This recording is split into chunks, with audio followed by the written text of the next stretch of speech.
सुप्रभात प्यारे विद्यार्थियों। आज हम सरदार वल्लभ भाई पटेल के जीवन के बारे में जानने जा रहे हैं। आप लोगों को बताने की आवश्यकता नहीं है कि सरदार वल्लभ भाई पटेल कौन थे और भारतीय राजनीति में इनका क्या योगदान है। सरदार पटेल को भारतीय एकीकरण का शिल्पी कहा जाता है। देखा जाए तो इन्होंने जो भारत हम देख रहे हैं उस भारत का निर्माण किया है और इनके दिन को यादगार बनाने के लिए इस दिन को भारत सरकार के द्वारा राष्ट्रीय एकता दिवस के रूप में मनाया जाता है और हम सभी इस दिन को याद करते हुए सरदार वल्लभ भाई पटेल को समर्पित करते हुए उनके विचारों को आत्मसात करते हुए मनाते हैं। भारत पर विदेशियों ने आक्रमण और शासन किया, जिन्होंने धर्म, क्षेत्र, भाषा, जाति, पंथ और संस्कृति के नाम पर विभाजित करने का प्रयास किया था। अपनी एकजुट पहचान बनाए रखने के लिए भारत का संघर्ष अभूतपूर्व रहा है। जैसा कि आप लोग जानते हैं कि भारत 200 वर्षों तक अंग्रेज़ों के अधीन रहा और अंग्रेज़ों की फूट डालो राज करो की नीति के बाद जब भारतीय स्वतंत्रता सेनानियों के आगे उन्होंने घुटने टेके तो उन्होंने भारत को आज़ाद करते समय इसके टुकड़े टुकड़े करने की भरपूर कोशिश की और उन्हीं टुकड़ों को एक करके एक नवीन भारत बनाने में सरदार वल्लभ भाई पटेल का योगदान भुलाया नहीं जा सकता। राष्ट्रीय एकता के अवसर पर इस महान विभूति को याद करना हमारा कर्तव्य है। इन्होंने भारत के स्वतंत्रता संग्राम में अग्रणी भूमिका निभाई। एक संयुक्त स्वतंत्र राष्ट्र में इनके एकीकरण का मार्गदर्शन किया। भारत के प्रधानमंत्री 15 अगस्त 2022 को लाल किले पर अपने भाषण में पंच प्राण के रूप में एकता और अखंडता की ताकत के बारे में उल्लेख किया था और हम सभी जानते हैं कि ये अमृत काल चल रहा है। आज़ादी का अमृत महोत्सव हम लोग मना रहे हैं और उसी कड़ी में राष्ट्रीय एकता दिवस भी आज़ादी का अमृत महोत्सव को समर्पित है।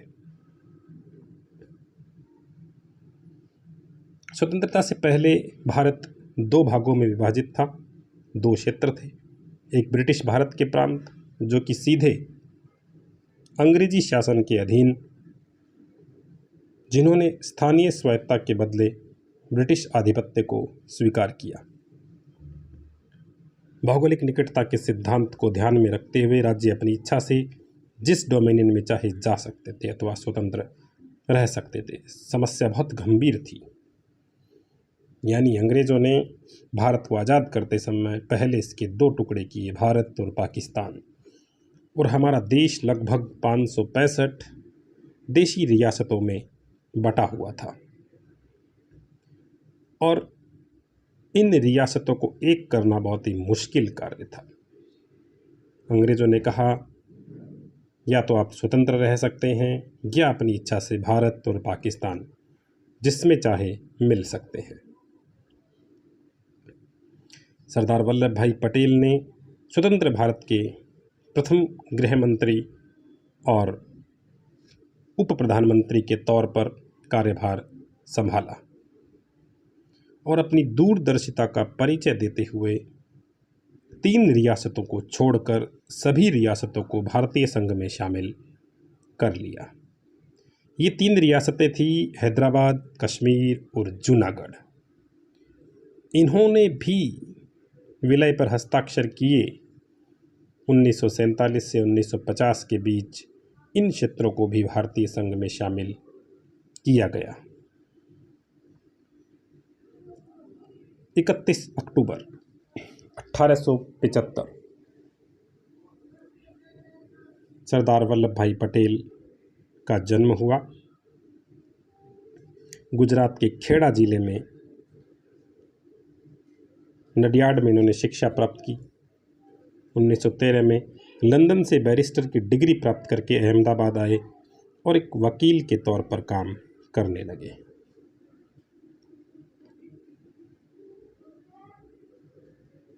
इनकी राजनीतिक यात्रा 1915 में गुजरात सभा का सदस्य बनकर शुरू हुई और 1919 में गुजरात प्रांतीय समिति में बदली। 1924 में अहमदाबाद नगर पालिका के अध्यक्ष बने। 1928 में बारदोली सत्याग्रह के नेतृत्व में इन्होंने ब्रिटिश अधिकारियों को घुटनों पर ला दिया और इस कारण वहाँ के किसानों ने इन्हें सरदार की उपाधि दी।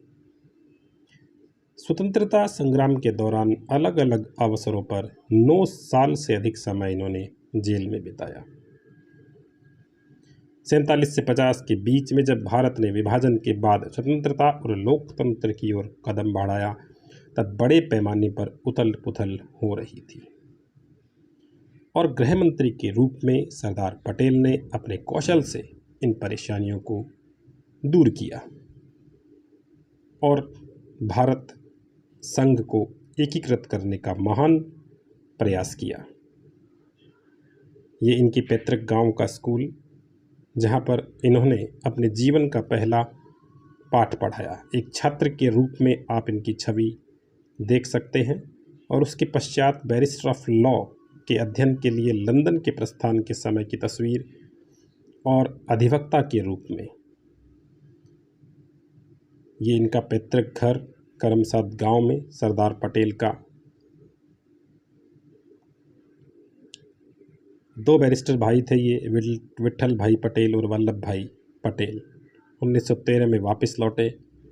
अहमदाबाद नगर पालिका के अध्यक्ष के रूप में गांधी जी को नागरिक अभिनंदन समारोह में ले जाते हुए। सरदार पटेल की माताजी श्रीमती लाडबा अपने 5 पुत्रों के साथ विट्ठल भाई, सोमा भाई, काशी भाई, नरसिंह और वल्लभ भाई। 1927 की ये तस्वीर है। उसके बाद पटेल अपने परिवार के सदस्यों के साथ 31 अक्टूबर 1948 को आप देख सकते हैं।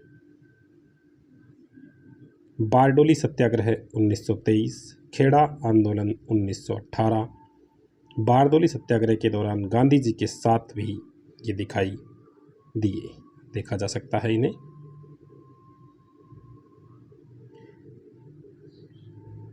उन्नीस 1918 के खेड़ा सत्याग्रह में अपने सहयोगियों के साथ।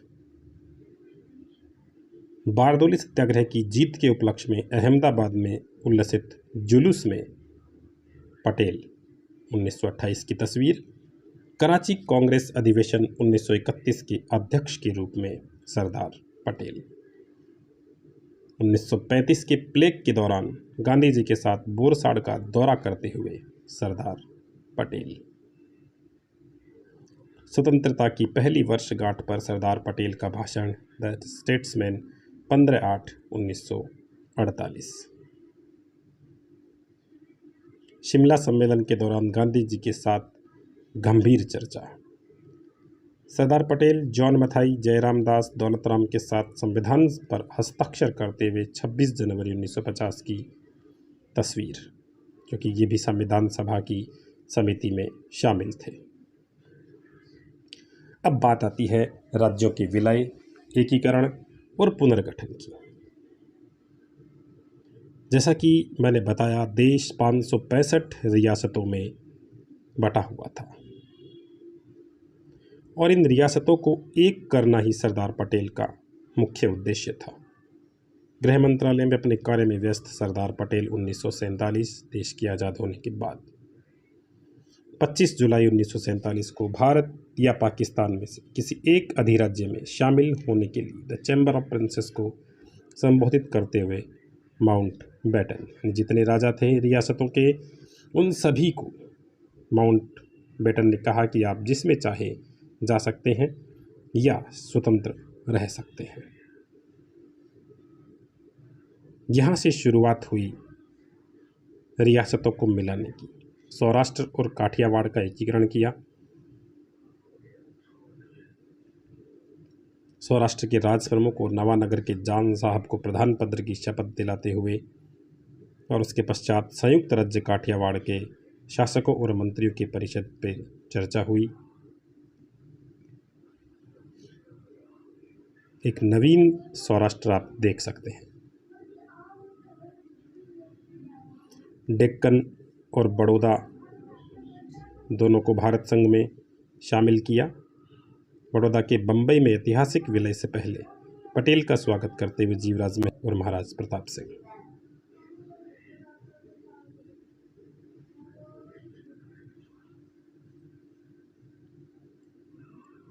अब आगे आता है राजस्थान का विलय। कई लोग चकित होते हैं कि पटेल ने इतने कम समय में राजाओं को हरा दिया। पुराणों में कहा है क्षत्रियों को समाप्त करने के लिए परशुराम ने 21 युद्ध लड़े, लेकिन नए परशुराम को भारत में राजाओं का सफाया करने के लिए किसी भी युद्ध की आवश्यकता नहीं पड़ी। ये कथन था उस समय के.एम. पाणिकर का। 30 मार्च 1949 को जयपुर के महाराजा को संयुक्त राज्य राजस्थान के राज प्रमुख के रूप में शपथ ग्रहण कराते हुए सरदार पटेल राजस्थान संघ का उद्घाटन दरबार हॉल से निकलते दाईं ओर जयपुर के महाराजा और बाईं ओर कोटा के महाराजा। वीटी कृष्णामाचारी पूर्व मुख्यमंत्री जयपुर, मणिबेन पटेल और शंकर विशाल राजस्थान संघ के उद्घाटन समारोह के अवसर पर मार्च 1949 उदयपुर,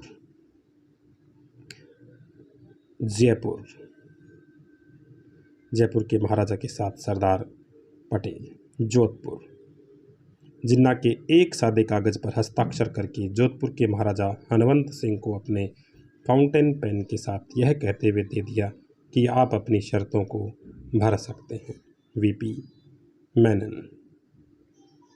जोधपुर को पाकिस्तान में मिलाने के लिए जिन्ना ने उन्हें एक सादा कागज दिया और साइन करके दिया कि आप अपनी शर्तें इस पे लिख सकते हैं।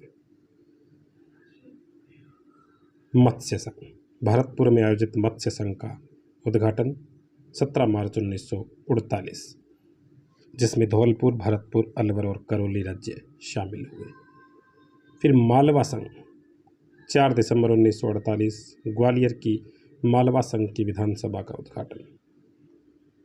नागपुर, इंदौर, भोपाल, पटियाला और पूर्वी पंजाब के राज्य।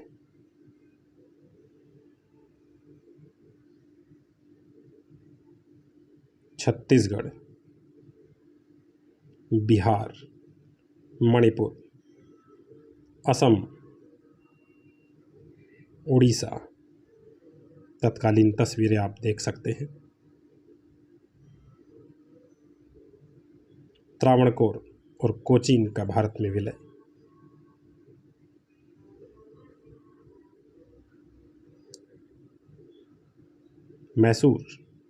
मैसूर के महाराजा और दीवान सर रामास्वामी मुदेलिया के साथ तत्कालीन इंडियन एक्सप्रेस न्यूज़पेपर्स की कटिंग। भारत का संविधान। एकीकरण की प्रक्रिया तिहरी थी और ये पटेल योजना के रूप में जानी गई। कुल 216 रियासतों को उनके निकटवर्ती प्रांतों में विलय किया गया और इन राज्यों को पार्ट 1 के राज्यों के क्षेत्र में शामिल किया गया। 61 रियासतों को परिवर्तित किया और केंद्र शासित क्षेत्रों में विलय किया। इकलौता पार्ट डी क्षेत्र था, वो था अंडमान और निकोबार। सम्मिलित का तीसरा रूप था भारतीय संविधान की पार्ट बी में शामिल किए गए राज्य, जिनकी संख्या थी 8। 24 जनवरी 1950 भारत के संविधान पर हस्ताक्षर करते हुए सरदार वल्लभ भाई पटेल। अब आती है 3 प्रमुख रियासतें जिनके एकीकरण में समस्याएं आई, और वो थी कश्मीर। ये भौगोलिक रूप से भारत और पाकिस्तान दोनों से सटा हुआ था। राजा हरि सिंह विलय के प्रश्न पर निर्णय लेने की प्रक्रिया में थे।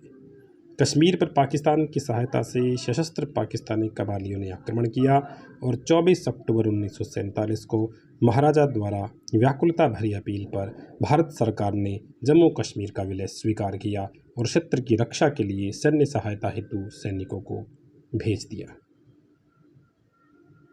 लंदन में भारत के उच्चायुक्त वी.के. कृष्ण मेनन ने भारत की पहली आधिकारिक प्रक्रिया जारी की और कहा, कश्मीर की घटनाएं धावा नहीं थी, एक पूर्ण आक्रमण था जो पाकिस्तान द्वारा प्रायोजित और समर्थित था। बहुत सारी रिपोर्ट्स जारी की गई। तस्वीरें, भारतीय सैनिक बारामूला, उरी चकोटी सेक्टर, जम्मू प्रांत में आक्रमणकारियों से लड़ते हुए आगे बढ़े।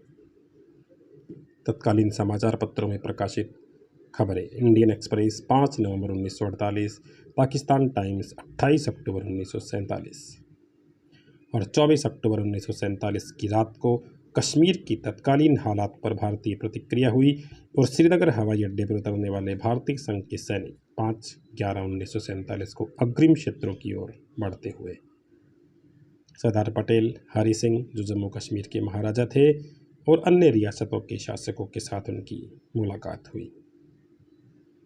शेख अब्दुल्ला, बख्शी गुलाम मोहम्मद और अन्य के साथ 1949 पटेल के कश्मीर मुद्दे पर संयुक्त राष्ट्र के मध्यस्थ सर ओवard डिक्सन के साथ चर्चा करते हुए।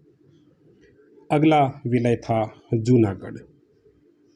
विभाजन के बाद सबसे बड़ी विशाल समस्या थी देश का विभाजन करने वाले मानसिक दुराचार से ग्रस्त थे।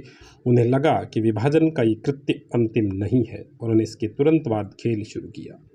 काठियावाड़ रियासतों के मध्य जूनागढ़ गए और उसका पाकिस्तान में विलय करवा दिया। हम समय पर जागे, जिन्होंने खेल खेलने की कोशिश की उन्होंने देखा कि हम सो नहीं रहे थे, सरदार पटेल का कथन। और अपनी राजनीतिक दूरदर्शिता का परिचय देते हुए उन्होंने जूनागढ़ को भारतीय संघ में शामिल किया।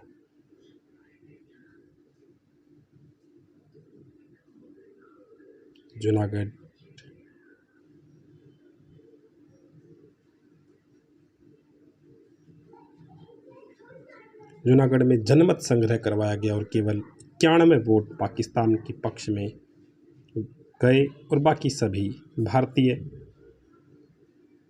जनमानस के प्रति समर्पित रहे।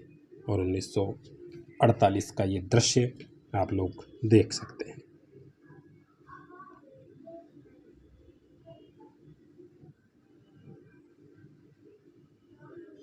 अगली रियासत थी हैदराबाद।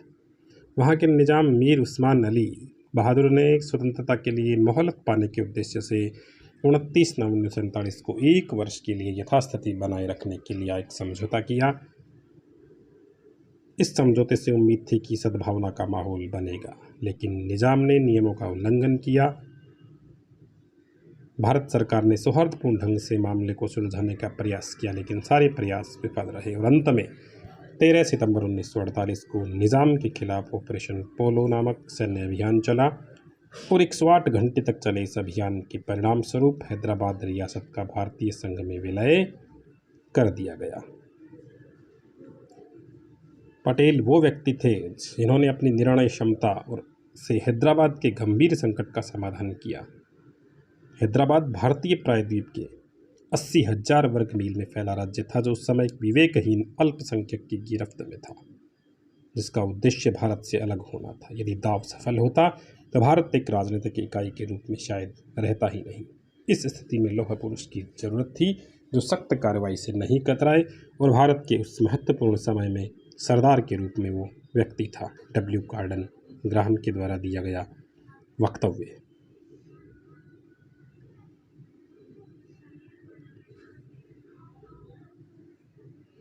हैदराबाद पुलिस कार्रवाई ऑपरेशन पोलो की तस्वीरें इसमें आप देख सकते हैं। भारतीय सशस्त्र बलों ने हैदराबाद राज्य में प्रवेश किया और उसे भारतीय संघ में शामिल किया। ऑपरेशन पोलो का एक दृश्य 1948 भारतीय सेना के वाहन। हैदराबाद राज्य के अंतिम प्रधानमंत्री मीर लाइक अली। भारतीय सेना की जय जयकार करती हुई भीड़।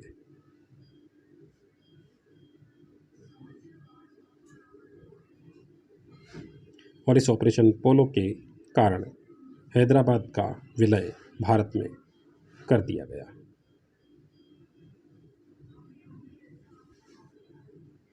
हर तस्वीर के माध्यम से हम इसे देख सकते हैं। सरदार पटेल हैदराबाद के निज़ाम के साथ।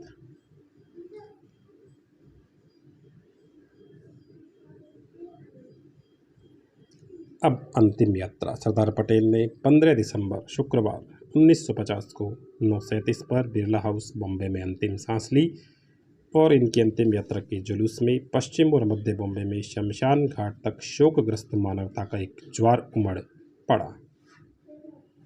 चिर निद्रा में सोते हुए और शोकाकुल लोगों की भारी भीड़। अंतिम यात्रा का वायुयान से लिया गया चित्र। पूज्य सरदार साहब के आकस्मिक निधन पर गहरा दुख हुआ, जो इतने वर्षों से हमारी प्रकाश स्तंभ रहे। गुजरात और सौराष्ट्र को इससे अपूरणीय क्षति होगी।